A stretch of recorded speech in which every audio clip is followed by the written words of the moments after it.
Live from the studios of Leader News Philippines, Errol Dakame of Kamaonga Zero starts now!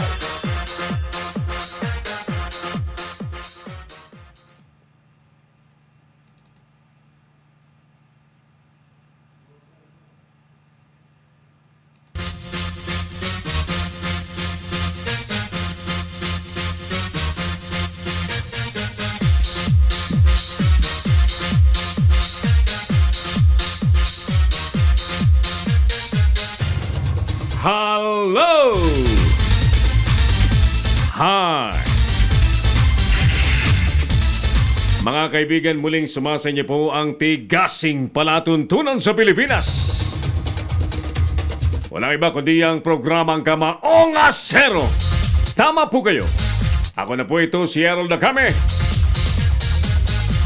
Good afternoon, Philippines.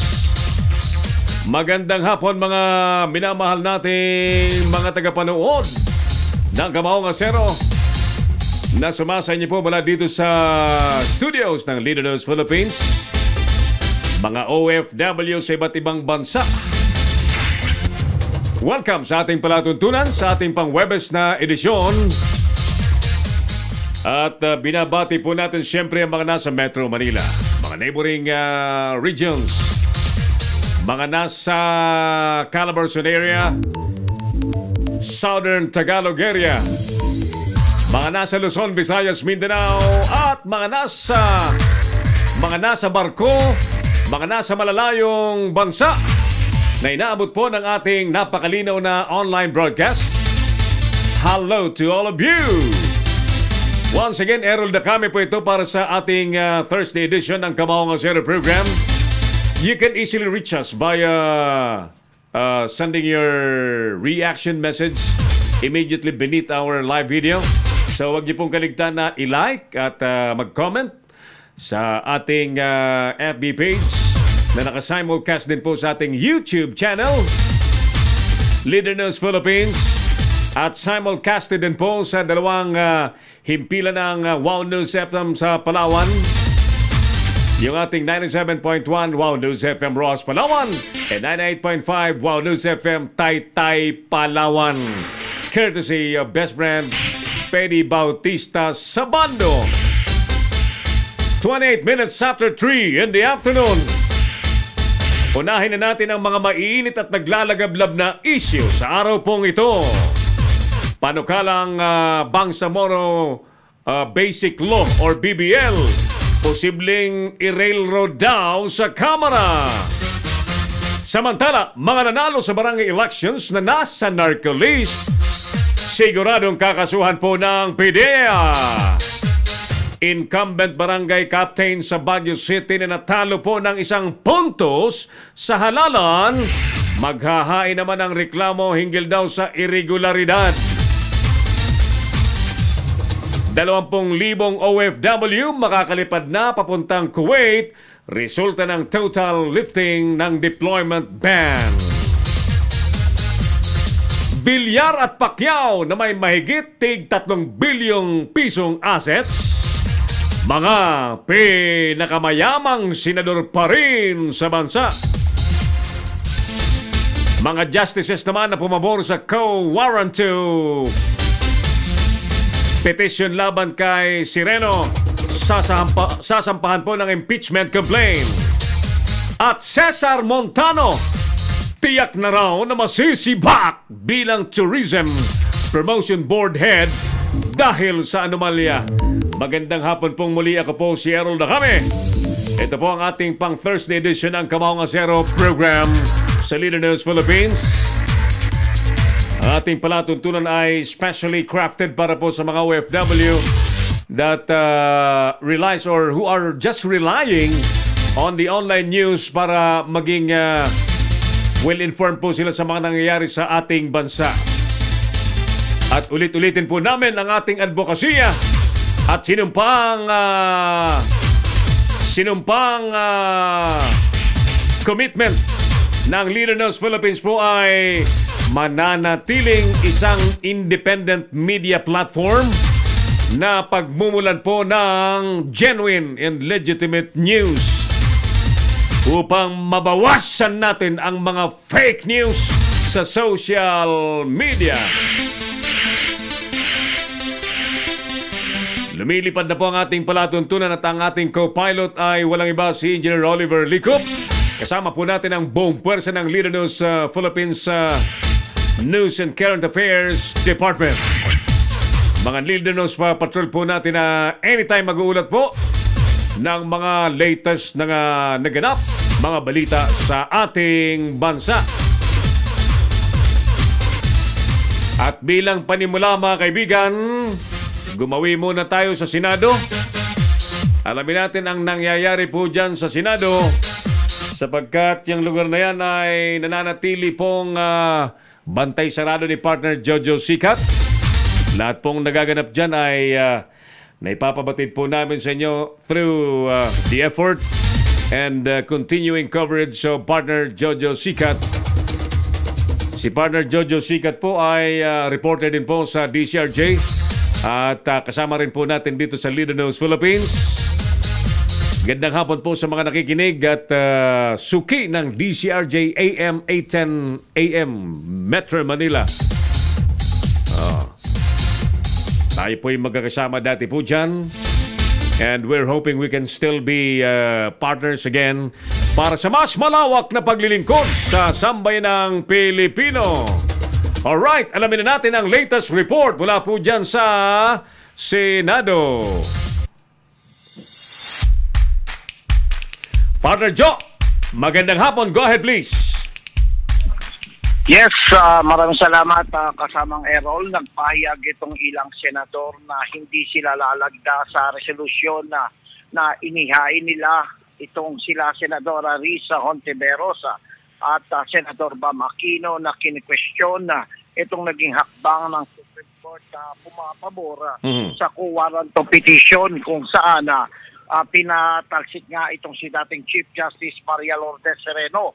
Nagpahayag sina Senate Majority Leader Vicente Tito Soto III, Manny Pacquiao, Nancy Binay, Juan Miguel Zubiri at Senador Pampilo Lacson na hindi sila lalagda sa naturang resolusyon na sa panayam kapwa sinabi nila Lacson at Soto at Pacquiao na kanilang nire-respeto itong naging desisyon ng Korte Suprema sa pagsibak kay CJ Sereno sa pamamagitan nga ng co-warrant to. Sinabi pa ni Soto na co-equal branch of government ang Senado at itong Korte Suprema kung kaya't hindi dapat na pinanghimasukan ng mga desisyon nito ukol sa batas dahil aniya ang anumang interpretasyon ng Supreme Court ay siyang batas na dapat susundin ng naayon nga sa konstitusyon na 14 na senador na nga itong lumagda sa naturang resolusyon na kino-question ang kataas-taasang hukuman. Bukod sa miyembro ng minorya, lumagda rin sa naturang resolusyon sina Senate President Aquilino Coco Pimentel III, Joel Villanueva, Win Gatchalian, Senador Ralph Recto, Senador Francis Escudero, Senador Sani Angara, Senadora Grace Po, at Senador Loren Legarda. Nakatakda naman na i-file ito sa index ng Senado itong naturang resolusyon para pagdebatehan na nga ito sa plenaryo sa Senado at maaprubahan na nga ng mga senador. Partner Joe. Yes, kasamang Errol. Ano ang argumento din sa resolusyon? Bakit kinukusto nila ang desisyon ng Supreme Court lately? Katulad ng kanilang iginigiit nga na kailangan itong impeachable official ay mapatalsik lamang sa pamamagitan ng impeachment trial.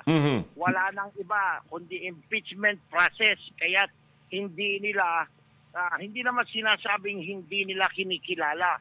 Pero kanilang iginigiit yung kanilang mga posisyon na dapat sa impeachment trial. Mapatalsik nga itong si Chief Justice Maria Lourdes Sereno at hindi dito sa co-warrant proceedings. Na ang impeachment trial, tanging Senado lamang ang may kapangyarihang magsagawa.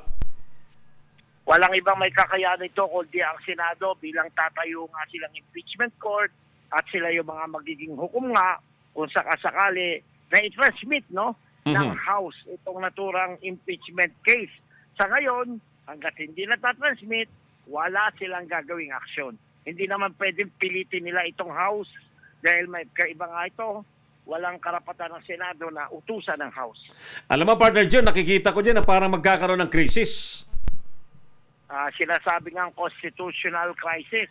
Pero itong resolution na to kasamang Errol, ipapile sa index, pagdidebatihan sa plenaryo, sa Senado at kung maaprubahan, ito ipapasok lamang, hindi ito isang dokumento na para giitin ang Supreme Court na wag ipatupad itong kanilang kuwaranto o baliwalain ang kanilang kuwaranto dahil nga nila ilalabag naman sa batas na nakikialam naman dito sa Korte Suprema. Pero sa side naman ng Senado, ang feeling nila, inagawan sila ng kanilang kapangyarihan ng Supreme Court sa impeachment proceedings and trial, Partner Joe.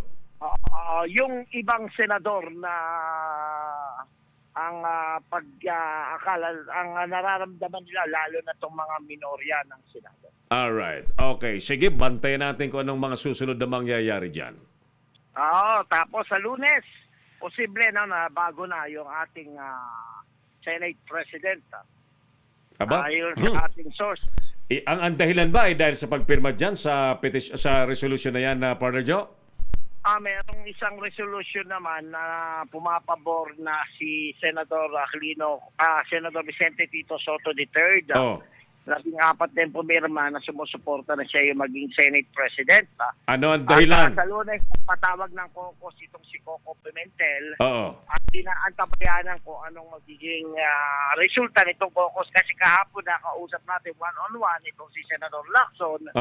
Ang sabi niya, nagpatawag si Coco Pimentel, nararamdaman niya parang humihingi na extension. Okay, ano muna ang dahilan? Ano muna ang dahilan bakit magpapalit ng liderato sa Senado, Partner Joe?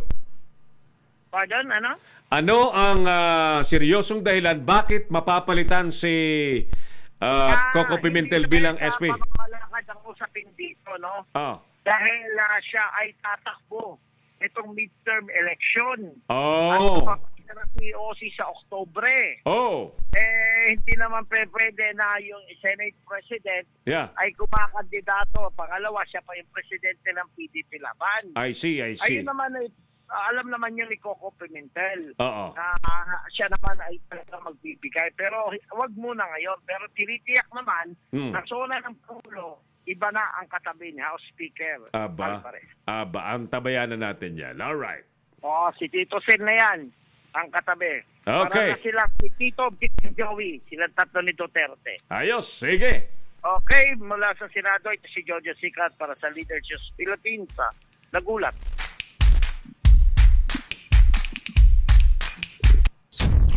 Si Errol the Comic. Si Errol the Comic. Thank you, Partner Jojo Sicat live mula po sa Senado. At ang pinag-uusapan nga doon ay yung resolusyon ng mga senador na kumukustyon sa naging desisyon ng Korte Suprema na nagsibak kay Sireno bilang Chief Justice sa pamamagitan lamang po ng co-warrant to petition na sumapaw sa kapangyarihan po ng Senate of the Republic of the Philippines to do the impeachment trial versus an impeachable official like the Chief Justice. Na ang kontensyon ng mga senador, naniniwala sila na dapat mananatiling Senado ang may ganyang kapangyarihan at hindi dapat sasapawan ng Korte Suprema. Si Errol the Comic. Si Errol the Comic. Ang feeling ko rito, magkakaroon po ng constitutional crisis kasi lumalabas mga kaibigan na talagang dinaan ayon sa mga kapanalig po ni Sireno, naniniwala silang dinaan sa co-warrant to petition yung reklamo kay Sireno sapagkat malabnaw, hindi tatayo sa impeachment trial yung reklamo laban sa Chief Justice at tinawag nga nila aksyon ng mga gumamit ba ng mga mahihina. Mga mahihinang abogadong nagsusulong ng impeachment trial or complaint kaya't dinaan sa co-warrant to petition. So karamihan sa mga nagsusulong ng impeachment trial, siyempre, nagmumula sa Kamara. Okay, so, ang sabi ni Lacson, the other week, nakaligtas ang mga pagmumukha ng mga mahihinang abogado na nagsusulong ng impeachment trial laban kay Sireno dahil sa co-warranto decision naman ng Supreme Court.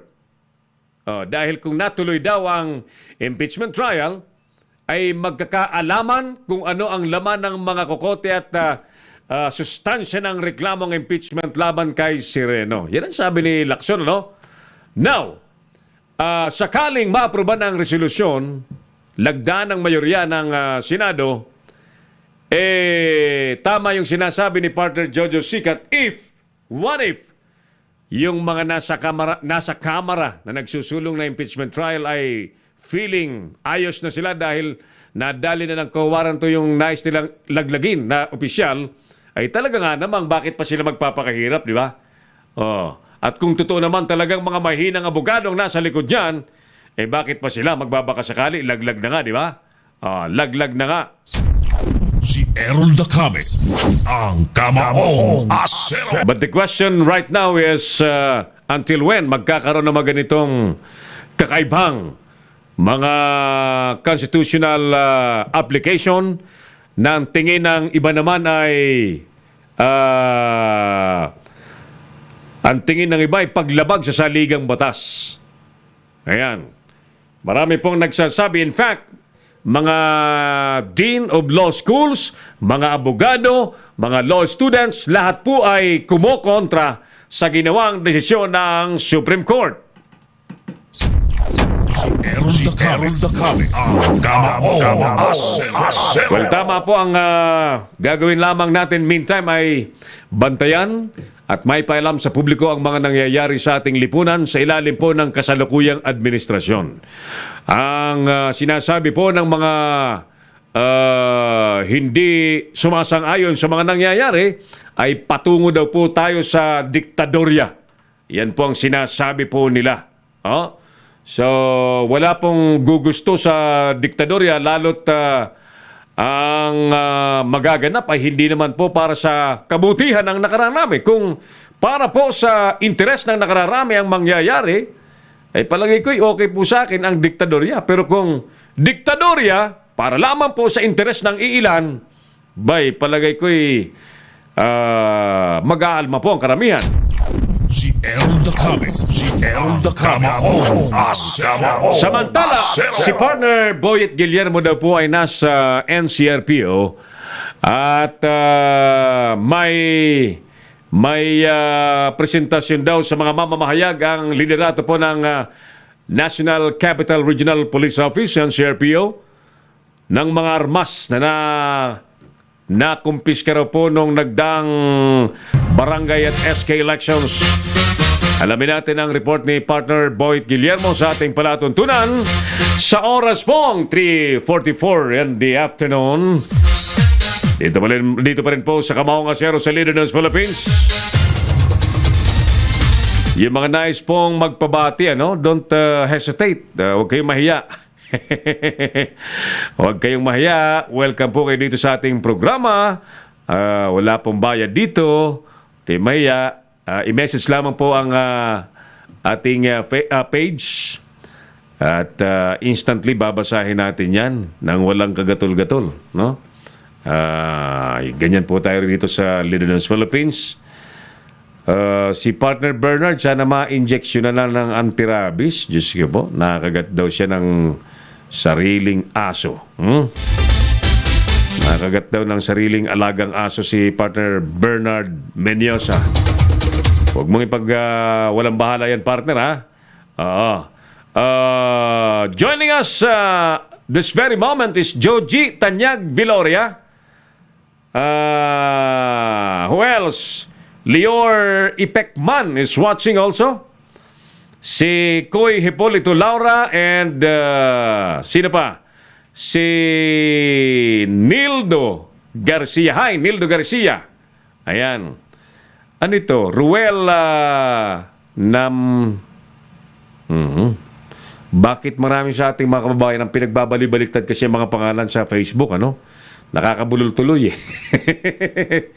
And anyway, we're happy to know that you're joining us at this very moment. Salamat po sa mga nanonood sa atin. Nasaan mang lugar po kayo.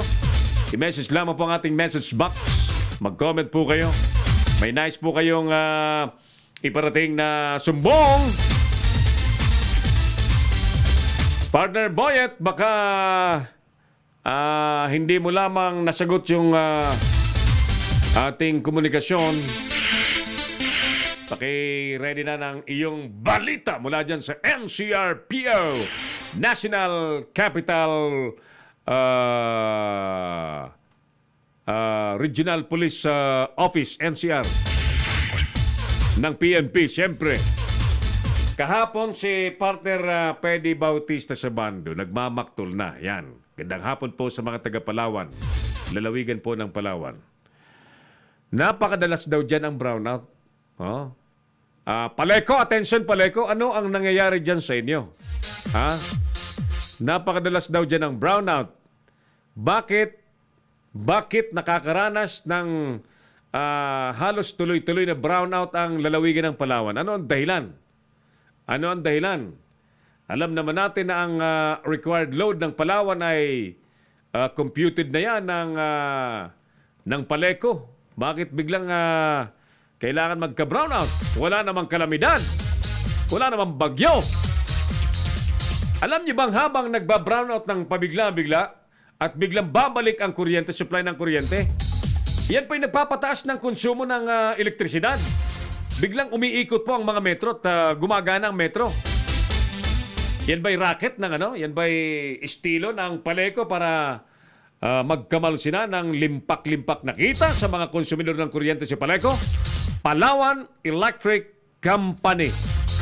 Ayan. Bakit pinadadanas ninyo ng hirap sa supply ng kuryente ang mga taga-lalawigan ng Palawan?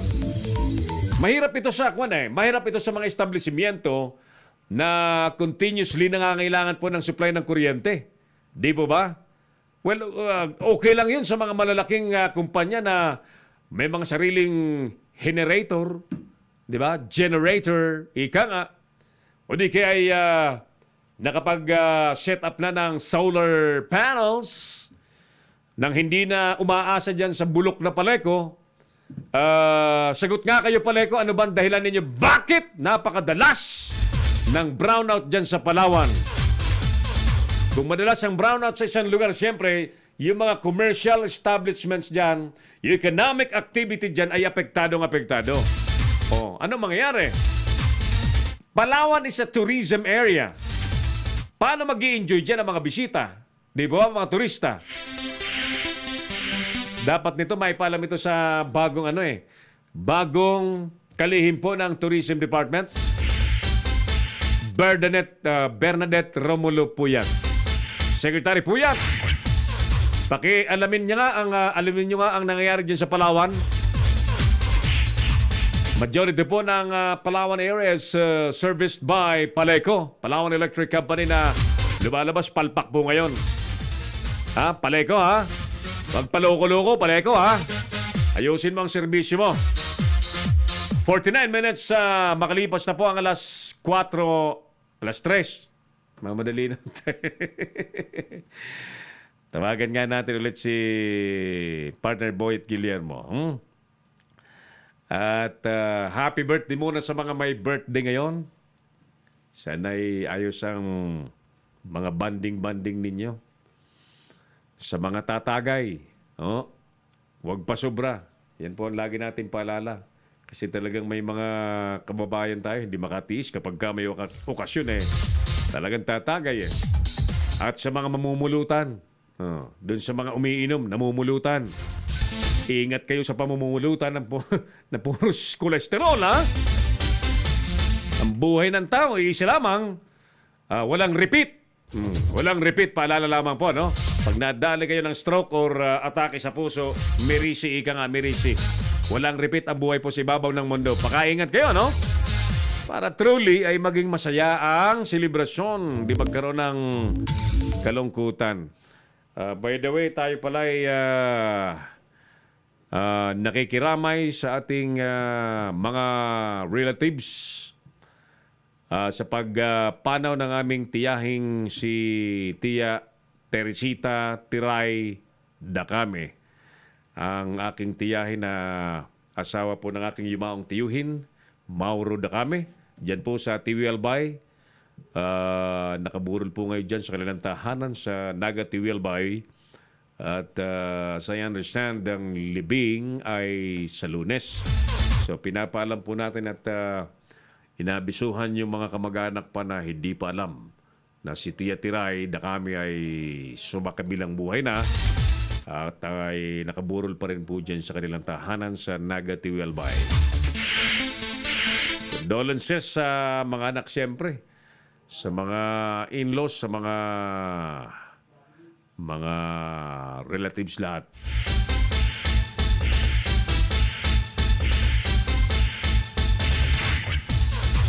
Tuloy na tayo sa ating palatuntunan. 3:51 in the afternoon. Kamaong asero pa rin po ang inyong pinanonood sa mga oras mong ito.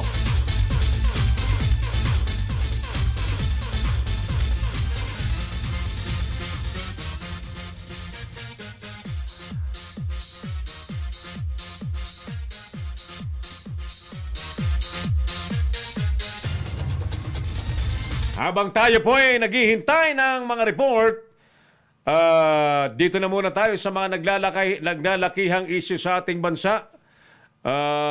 Alam niyo po, isa sa tinitingnang magpapatahimik ng kaguluhan po sa Mindanao ay ang pagpasa ng sinasabing Bangsamoro Basic Law, BBL. Isang batas na nakadisenyo at akma sa pamumuhay po ng ating mga kapatid na Muslim. At naniniwala po yung mga mambabatas at ang gobyerno that by passing BBL will give way for a lasting peace na matagal na nating hinahangad. Dati-rate, ang pinag-uusapan po ay autonomiya. Kaya nga nagkaroon po ng Autonomous Region and Muslim Mindanao, ARMM. At may mga probinsya yan na sinakop. Isang rehiyon po yan ng mga Muslim ang mga nakatira. Mga kapatid nating Muslim ang relihiyon. Mga Pilipino siyempre. At ang una pong pamamahala dyan ay pinagkatiwala po kay MILF Chairman Normie Suare. Ang tanong, anong nangyari? Nagbago ba ang buhay ng mga kapatid nating Muslim with the ARMM concept? Ang natatandaan ko lamang, wala. Nalustay ang bilyong-bilyong salapi nang si Normie Suare po ang umupo bilang governor ng ARMM. At nang hinahanap ni ERAP yung 40 billion pesos sa ARMM, bigla-bigla sumambulat po ang kidnapping operations ng Abu Sayyaf. Later on, nakilala po ng mga militar na yung mga miyembro at leader ng Abu Sayyaf ay mga kasapi rin po sa MNLF. Sinasabi lang po nilang breakaway group ng MNLF. Ayan. So, ano kaya ang garansya na itong BBL ay sagot nga o mas maganda kaysa sa autonomy? Ayan. Alam niyo po, ipinangako ito ng Pangulo natin sa kanyang kampanya na pag naupo siya, ipapasa niya ang BBL. Mayorya ang PDP sa Kamara. So, si Congressman Gary Alejano ay nangangamba na tiyak daw i-railroad ng kanyang makasamahan ang BBL sa Kamara. Ayan ay antabayanan po natin. Samantala, report muna tayo. Ready na si partner Boyet Guillermo sa kanyang balita. Mga nakumpiskang armas daw nung nagdaang barangay at SK elections, tanga na ngayon ng NCRPO office. Partner Boyet, magandang hapon. Go ahead, please. Yes, Errol. Siguro, Errol, mamaya ay ating ibabato yung balita na yan. Ito munang binigyang pansin. Itong pagbibigay ng 95.5% grado ni National Capital Police Office Chief Director Camilo Cascolan, kaugnay nga isinagawang hostage-taking drill sa isang fast food sa Rojas Boulevard, Pasay City kanina. Kasabay nito, ni NCRPO Chief Cascolan, ang mga membro ng Pasay City Police, lalo na ang mga gumanap sa hostage-taking drill dahil sa tamang pagtugon sa sitwasyon ng hostage crisis. Ayon kay Cascolan, ang ginawang pagsasanay ay layuning palakasin ang kaalaman ng mga pulis kaugnay sa pagmamanage ng sitwasyon sa hostage crisis.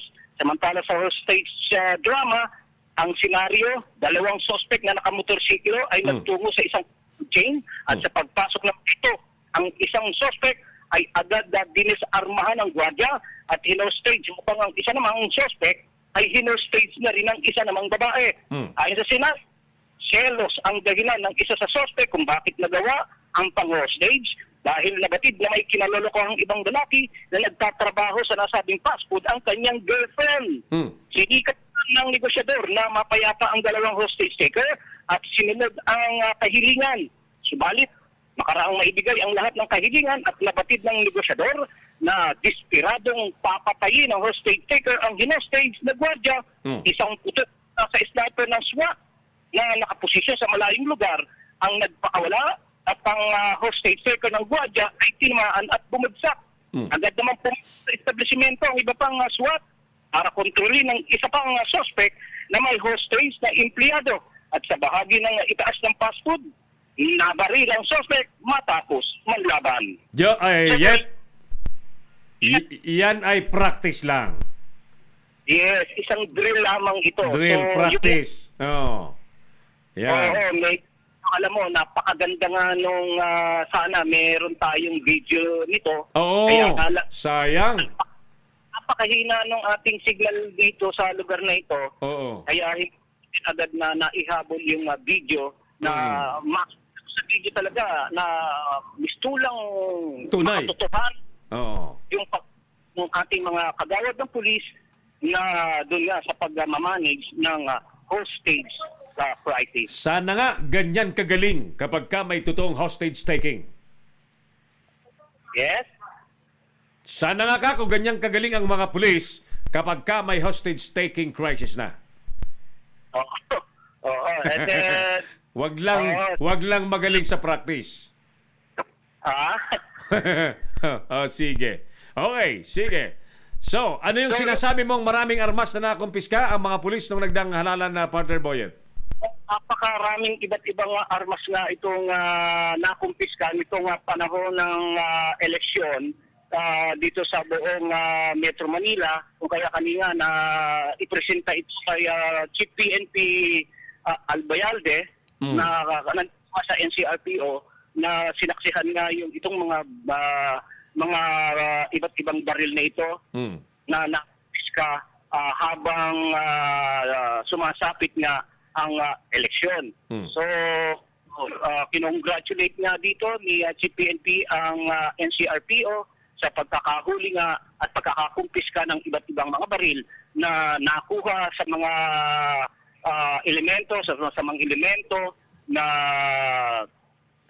ginagamit nga yung baril sa kaugnayan nga dito sa nagdaang SK at barangay election. Boyet, one important question. Nasaan yung mga suspect na may-ari niyan, na mga baril na yan? Nakasuhan ba? Ay, oo. Napakarami. Nakasuhat lahat ng mga suspect o may mga nakuhang baril na ito. Yan ay sa iba't ibang mga presinto dito sa Manila. Kaya, hindi ko lang nakuha kasi yung yung datos ng ilan yung mga nakumpiskang o mga naarestong mga suspect kapag dadala ng... Kasi partner Boyet, obviously, kung 100 ang nakumpiskang baril, more or less 100 suspect dapat ang kinasuhan ng PNP, tama? Ay, oo. Well, yan ay makakasuhan nga ng illegal possession of firearms, ilalim pa rin ng Omnibus Election Code. Tama. Alright. Sige, partner. Live mula sa Southern Metro, Boyet Guillermo, Leader News, Philippines.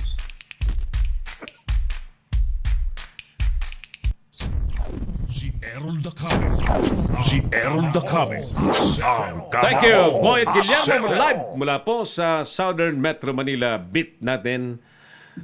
Negative sa atin sa oras na... Ng oras na ba natin?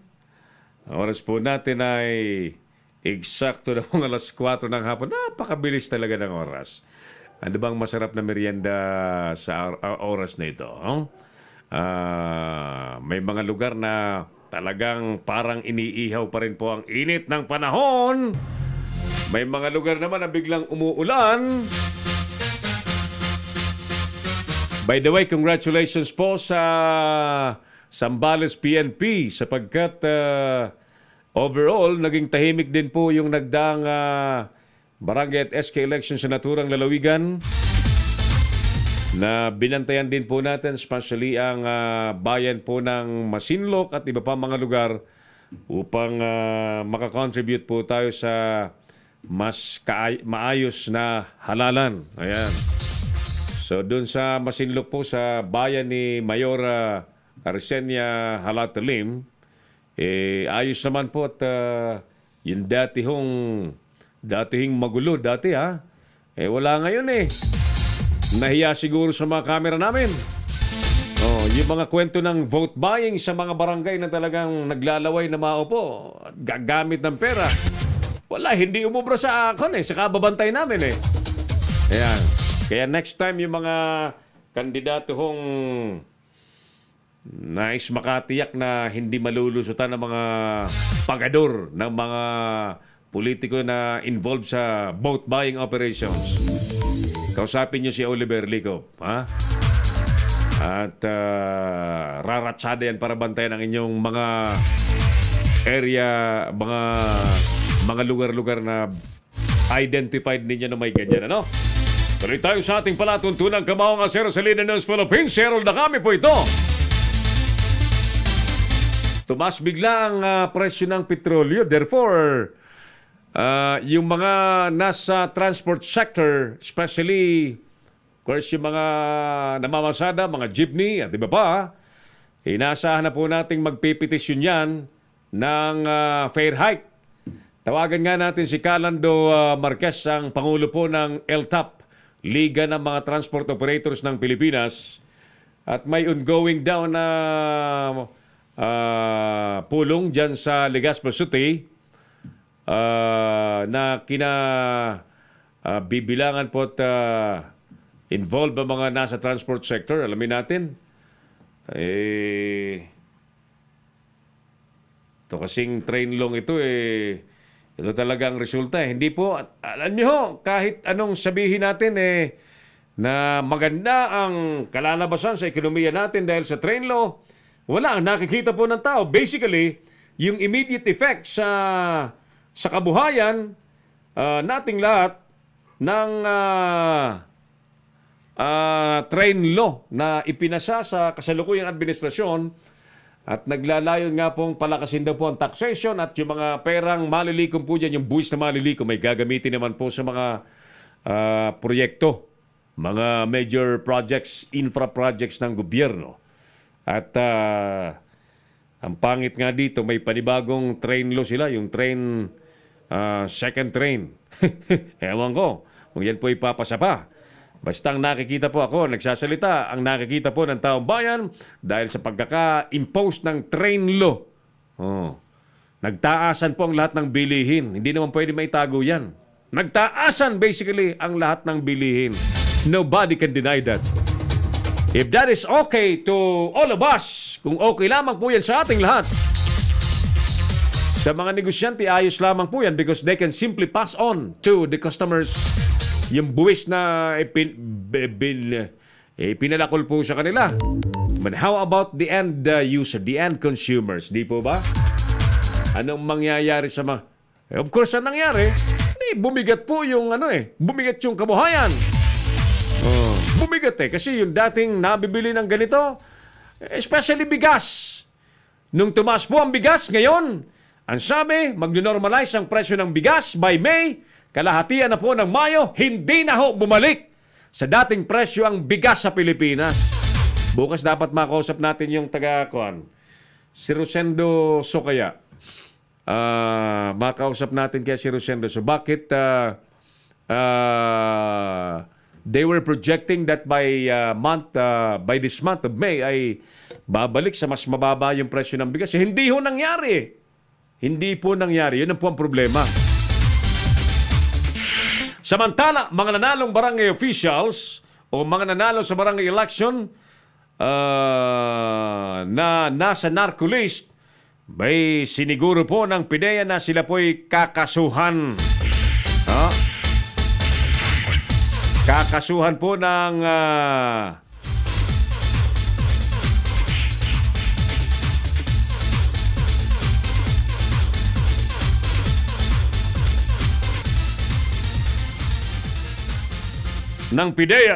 PIDEA ang mga sangkot na opisyal na nakalusot po sa eleksyon. Ayan. Buti kaso lang, ano? Buti kaso lang. Yung iba na pinagsususpetsahan, todas na. Diba? Dapat ganun kasuhan.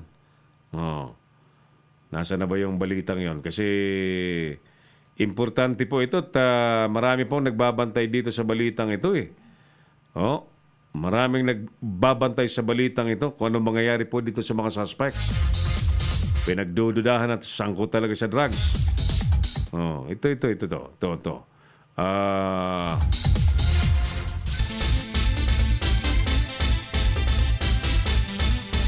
Tuloy-tuloy daw po ang pagsampa ng Philippine Drug Enforcement Agency laban po sa mga elected barangay officials na nasa narco-list ng gobyerno. Sinabi po ni PIDEA Director General Aaron Aquino na naggamit ang drug money para bilihin ang boto daw ng mga butante sa ilang bahagi po ng bansa sa dagdang halalan. Ayon po sa PIDEA, meron daw pong 207 ang kabuang bilang ng mga narco barangay officials ang tumakbo sa posisyon ng sa barangay. 36 daw po rito ay nanalong kapitan. 36 daw doon sa nasa narcolis ay nanalong kapitan. 24 naman po ay nakapwesto bilang kagawad. Yan. So, kakasuhan sila ng PIDEA. Hindi rin daw sila ligtas. At ang mga natalong kandidato na nasa narcolis sapagkat win or lose, sasampahan din nila ng kaso kahit olat sa eleksyon. Yan ang maganda.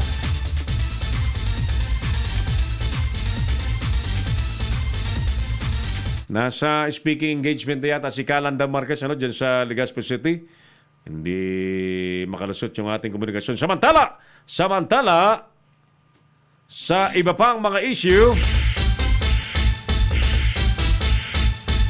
Diyos ko po, hindi ko mawari ang reaksyon at pakiramdam ng isang incumbent barangay kapitana sa Baguio City na natalo po ng 1 puntos lamang ng kanyang kagawad na tumakbo rin bilang kapitana.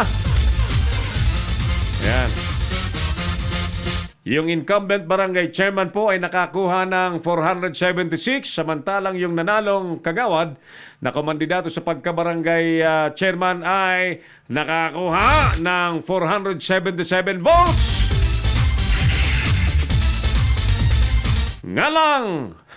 Ngalang magsasampa daw ng kasong irregularidad sa korte ang kapitanang natalo dahil daw may mga patunay ang kanyang mga kapanalig na hindi pa nga daw nagsisimula ang counting. Binuksan na raw po ng BEI ang ballot box at hinawakan na raw po yung mga balota at yung iba daw na balota ay binutuhan pa o nilagyan ng mga pangalan ng BEI. Bantayan nga natin ito, kasi kakaiba ito no? Kakaiba ito lang. Ubaldi, news sa nangyaring barangay elections parang kakaibot ang nangyari sa Baguio City. Talaga naman 1 puntos lamang ang ang lamang nung nanalo. Tingnan natin kung ano po ang mangyayari dyan. Ang barangay na pinag-uusapan po ay barangay Dominican Mirador sa Baguio City. Parehas babae yung kandidato. Yung incumbent po ay Barangay Kapitana Dumogan. Yung kalaban po ay Barangay Kagawad Laigo. Tingnan natin kung anong mangyayari. Kasi naproklama na po ng COMELEC yung nanalo eh. Naproklama na. Siguro bukas i-guess natin yung complainant, yung nagrereklamo. Pati yung nanalo, i-guess din natin para naalala po ninyo nung isang Miyerkules. By the way, congratulations po sa nanalong barangay chairman sa Barangay Gisad Central sa Baguio City, si Kapitan Marion Bundad. Natalo niya po si Kagawad Kumpay Jr. Again, congratulations sa Mr. Marion Bundad, Barangay Chairman-elect sa Gisad Central sa Baguio City. At siyempre yung mga nahalal na mga bagong officials will start their term of office by July 1, 2018. Alright, sige. Sa iba pang mga issue, partner, pwede ba natin balikan si Calando? Balikan nga natin. Samantala, tinataya pong nasa speaking engagement na siya, no? Hawak niya yata yung microphone. Yan. Hindi na natin makakausap yon. Sige. Tinataya pong 20... Sana ako? Dito na yata ako sa kabilang camera. Sige. Pinaniniwalaan po ng gobyernong maaari nang makalipat papuntang Kuwait ang merong 20,000 mga OFW dahil sa pag-alis na ng deployment ban ng gobyerno ng mga manggagawa papunta sa naturang lugar. That's the good news. Marami pong naghihintay dyan. At sana nga po yung MOU, napirmahan na ba yun? Sana kung napirmahan na yan, sana matupad dyan. Pero sana makakuha tayo ng kopya ng MOU yun para may isa-isa natin yung provision doon. At I really would like to know kung may provision doon ng penalidad sa mga lalabag. Kasi kung wala namang penalty, parang okay lang yun sa mga na lumabag kasi walang penalty. Yung pinatay pala samantala... So sige, ituloy muna natin yung mga OFW pwede nang pumunta sa Kuwait. Siyempre palakpakan yan dahil ang laki nga kahapon. As of yesterday, ang palit po ng Kuwaiti dinar ay 172 pesos. Ang isa sa piso, ipalit sa piso isang dinar ng Kuwait. Pagkalaki-laki, Maraming yumayaman pong mapalad na nagkaroon po ng magandang trabaho dyan sa Kuwait.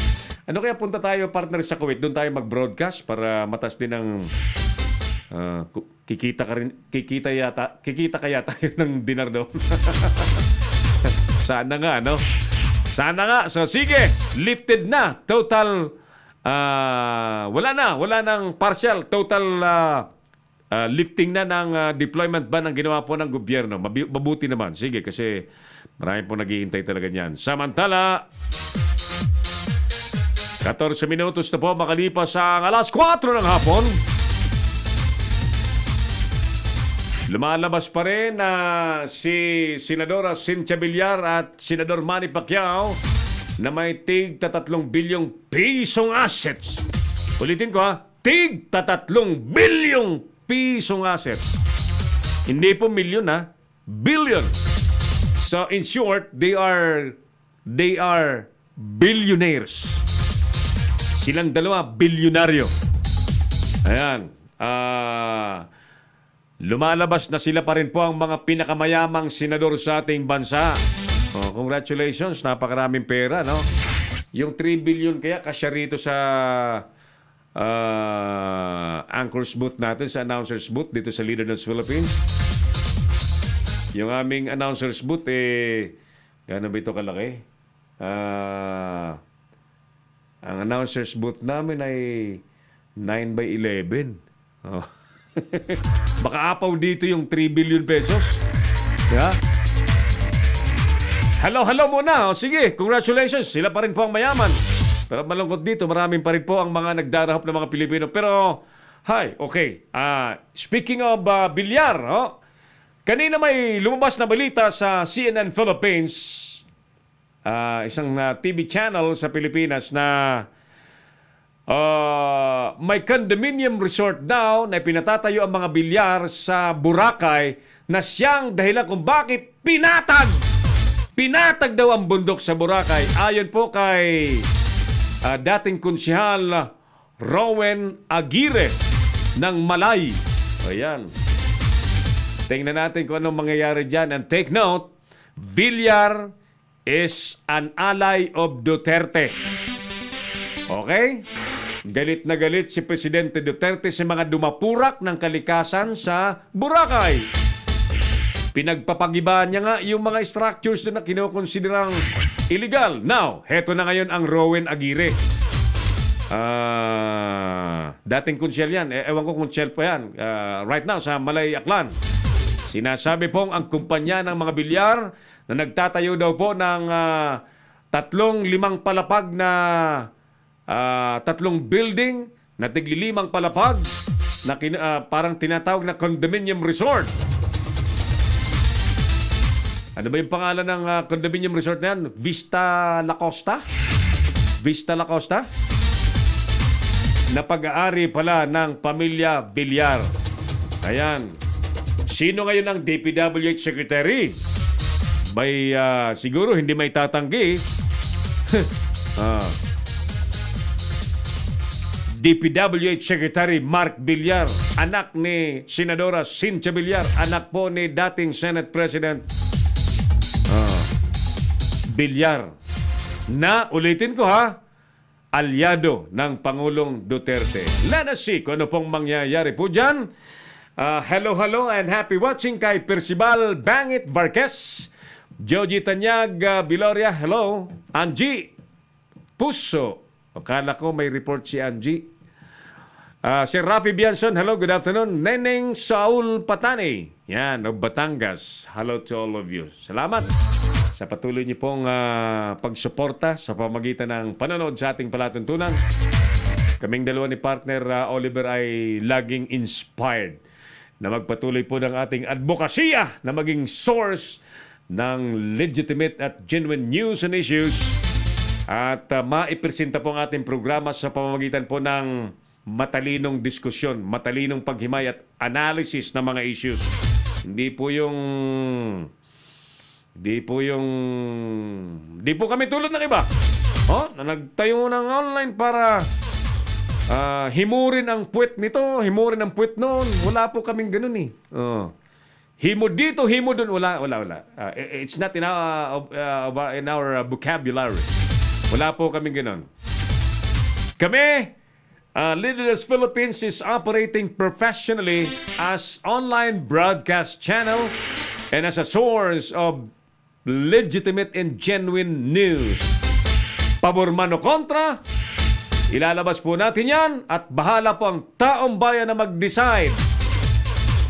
But of course, yung mga komentarista po natin, kasama po ang inyong lingkod, magiging matalino po ang ating analisasyon sa lahat pong mga issue. Areglado, samantala, mga justices daw na pumabor sa warrant of petition laban kay Sireno at nagpatalsik kay Sireno, malamang sampahan daw po ng impeachment complaint. Ayan. Tabayaan na natin yan kung talagang anong mangyayari dyan. Marami pong mga legal luminaries na nagsasabing mali ang ginawa ng mga justices na nagpa-impluensya sa Executive Department. Natanggalin ang kinaiinisang Chief Justice. Ayan. Kaya nga, pati sa Senado ay may resolution, may Senate resolution questioning the decision and asking to review the decision of the Supreme Court versus former Chief Justice Maria Lourdes Sireno. Ayan. So, ano po magagawa natin? Kundi bantayan po ang mga magaganap dyan sa issue yan at nang maihatid po namin sa inyo ng buong buo. Panghuling issue po natin, action star Cesar Montano Sinasabi pong tiyak ng masisibak sa pwesto. Diyos ko po. Kauupo lang nito kakapanumpa lang ni Cesar Montano bilang head ng Tourism Promotion Board ng DOT. When we say Tourism Promotion Board, siyempre yung opisina naglalayong ipakilala ng todo sa mga turistang dayuhan, lalo na ang kagandahan po ng Pilipinas. Di ba?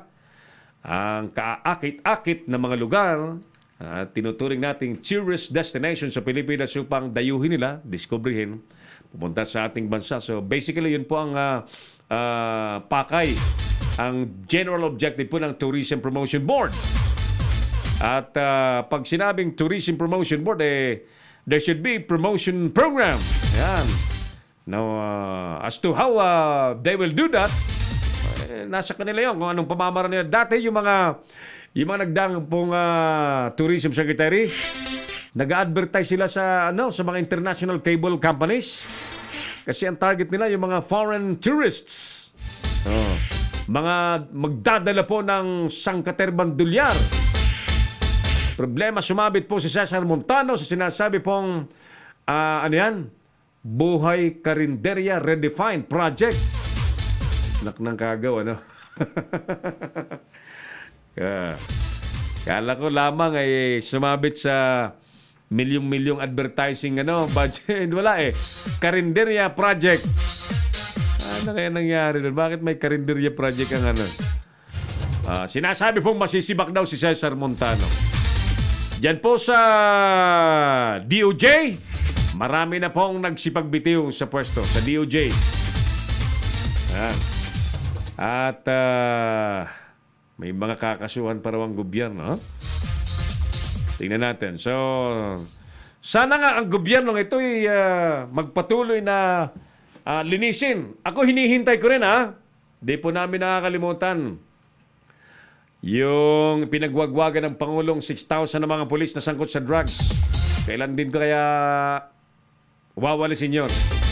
O ano kaya sana makausap natin si PNP Director General Albayalde tungkol dyan, kasi it's really unfair sa mga nakasuhan na, sa mga napatay na, lalo pat ang pinag-uusapan po natin dito ay otoridad who supposedly function and perform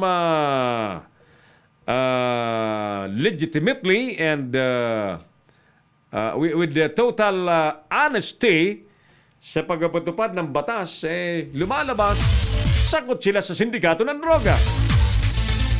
Palagay ko hindi nyo nakakalimutan yung 6,000 police officers na pinagwagwagan po ng Pangulong listahan sa Malacanang. Kami po'y nangungumusta lang, nasaan na po sila? Nasaan na po sila?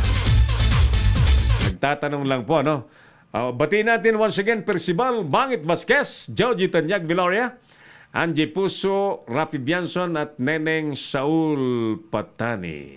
Okay. At sino pa? Salamat sa inyong panonood sa Kamaong Asero. Very soon, mapupuno po at may mga iba pang mga shows ang Leader News Philippines, iba't ibang format.